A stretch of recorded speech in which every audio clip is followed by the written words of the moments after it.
Whatever the truck model or size you need, whatever or wherever you haul or deliver, you'll find the most trustworthy truck on any job is a completely new 1954 Chevrolet. The 54 Chevrolet trucks are loaded with brand new features you need and want.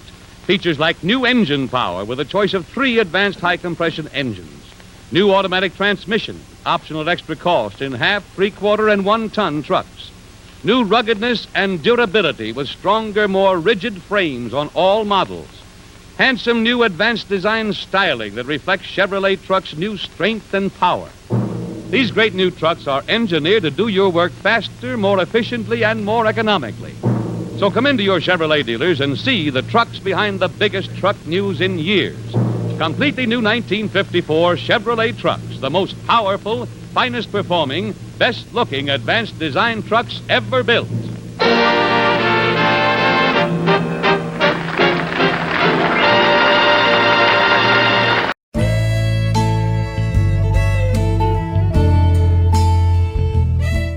The COVID-19 pandemic, which grips the world, is without the worst health crisis I've seen in my 65 years of life.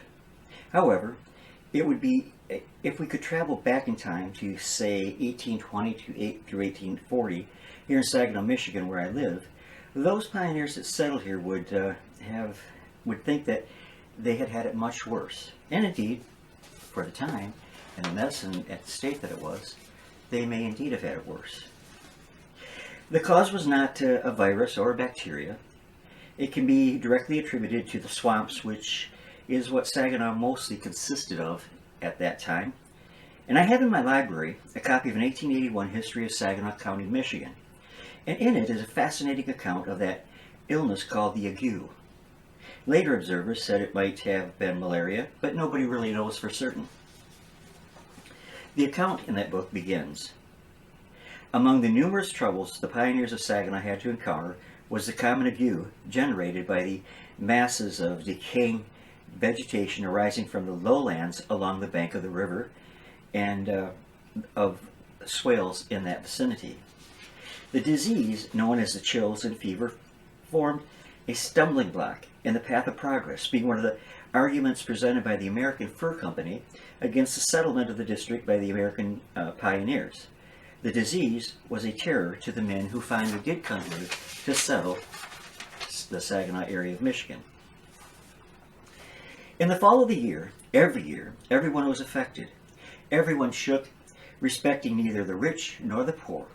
It entered summarily into the system of the settlers and became part and parcel of their existence, and they all looked pale and yellow, sort of like they were frostbitten. It was virtually a most disagreeable, if not dangerous, epidemic. The noxious exhalations of the swamp continued to be inhaled and absorbed from day to day until the whole body became charged with it as with electricity, and then the shakes came.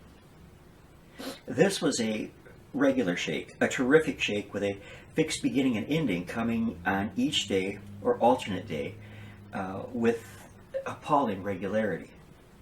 After the shake came the fever, and this last state was the most dreadful than the first, much more dreadful. It was a burning hot fever lasting for hours, and when you had the chill, you could not get warm, and when you had the fever, you could not get cool. It was a change of extremes. The disease was despotic in every respect. If a wedding occurred in the family circle, it was sure to attack a few, if not all, those participating in the festivities. The funeral processionists shook as they marched on to some sequestered spot where the body of their departed friend was to be laid. The ague proper had no respect for Sundays or holidays, whether they were engaged in the sacred, the profane, or the ridiculous. It came forward to attack and generally prostrated its victims.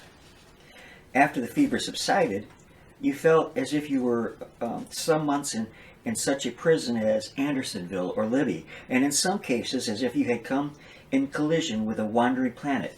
Not a killer outright, but so demoralized that you could enjoy nothing. A feeling of languor, stupidity, and soreness took possession of the body, and the soul was sad, and the sufferer was forced to ask that criminal question, what did God send me here for in the first place? Total despair. Your back was out of fix, and your appetite was crazy. Your head ached and your eyes glared. You did not care a straw for yourself, other people, or even for the dogs who looked at you sympathetically. The sun did not shine as it used to. It looked sickly by half. And the moon, bless your soul, the sufferer never ventured to look at it. In time, you heartily wished that Mother Shipton's prophecy would come to be fulfilled and that this portion of our planet at last and at least would be dissolved. It wasn't a wonder, after all, that the American Fur Company's officers looked most unfortunately upon the county and cautioned against coming here. The detachment, the 3rd U.S. Infantry garrisoning at Saginaw, or the Fort Saginaw in 1822 to 1823, realized what chills and fever really did mean. It was here that Baker, Allen, and a half dozen soldiers fell victim to its anguish, and the settlement of Saginaw was retarded fully 6 years in its development. The account ends there. The disease had no vaccination, nor was a natural immunity able to be achieved. In fact, the only actual solution came later, as the swamps were drained. Lives were spared and lives were taken on a yearly basis, and the only thing they had to sustain themselves was perhaps the most important thing, or we could have, and that is one's faith in our loving Father God. It was a challenging time in Michigan, and it was definitely a challenging time here in Saginaw County. And where I live right now was probably the deepest, dankest part of the swamps. The ague, you read that often in accounts from the 1800s back, and it was a serious illness, and it was probably malaria, but like I said, like the text said, they didn't really know for certain what it was. I have a friend you've seen on my channel frequently, Gil Alberg, and he was digging into the riverbank here on the Saginaw River, and probably just a couple blocks from my house here, and he was digging out hundreds of vintage bottles, some going back to the 1840 era. And he got into it deeply. He was pulling out hundreds and hundreds of bottles, plus many other relics and artifacts. And he caught a whiff of something, and he got very sick for a few days. And his symptoms were very much like what this account described. And I wonder if that had laid dormant there for some time, or if it was something else. But I kind of think that it might have been a little taste that he got of the ague, and what it might have been like for the people that had to live here with that threat constantly. Was it an epidemic? Yeah, but it wasn't a virus or a bacteria. So I hope that you found this interesting. Oh yeah, Mother Shipton that I mentioned, that was mentioned in the text too. She was a prophet. Some date her back as far as the 1500s, and allegedly many of her prophecies came true. And I guess according to that, she prophesied about this area of the world dissolving into nothingness, which it hasn't yet. But looking at the spectrum of things as they're going on right now, it could. The whole world could.